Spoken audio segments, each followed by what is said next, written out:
ഭഗവാൻ മുട്ടുകുത്തി തുടങ്ങി എന്ന് പറഞ്ഞ ആ ഭാഗത്താണ് നമ്മൾ കഥ പറഞ്ഞിരുന്നത്. അപ്പോൾ ആ ഒരു സന്ദർഭത്തിൽ തന്നെ ഒരു കഥ കേട്ടിട്ടുണ്ട്. എങ്ങനെയാന്ന് വെച്ചാൽ ഇവർ മുട്ടുകുത്തുകയാണ് ഏട്ടനും അനിയനും കൂടി. അപ്പോൾ സ്വാഭാവികമായിട്ടും സംഘർഷണമൂർത്തി പിന്നിലാണ് വരിക. ആദ്യം അനിയനാണ് സാധാരണ തിരിച്ചാ വേണ്ടത്. പക്ഷെ ഇവിടെ ഭഗവാനും സംഘർഷണമൂർത്തി ആയത് കാരണം കൃഷ്ണൻ മുന്നിലും ബലരാമൻ പിന്നിലും ആയിട്ടാണ് മുട്ടുകുത്തി വരണത്.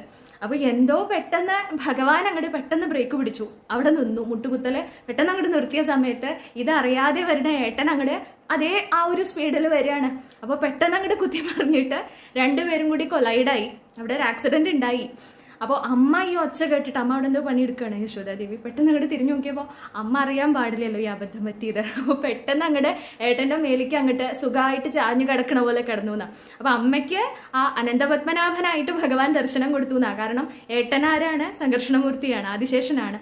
ആദിശേഷന്റെ മുകളിൽ മഹാവിഷ്ണു കിടക്കണ പോലെ അമ്മ കഥ പറയുമ്പോൾ ചിത്രം കാണിച്ചു തന്നിട്ടുണ്ടേ പൂജാമുറിയിലുള്ള. അപ്പോൾ അത് ആ പ്രത്യക്ഷത്തിൽ അങ്ങോട്ട് കാണിച്ചു കൊടുത്തു എന്നാണ്. കൃഷ്ണൻ അങ്ങോട്ട് അനന്തശായി ആയിട്ട് കിടന്നു, ഏട്ടൻ അവിടെ അനന്തനായിട്ട് നിന്നു കൊടുക്കും ചെയ്തു എന്നാണ്. അങ്ങനെ അമ്മയ്ക്കൊരു അനന്തപത്മനാഭ ദർശനം അവിടെ ചുളുവിലെ സാധ്യമായി എന്നാണ് പറയുക. ഹരേ കൃഷ്ണ.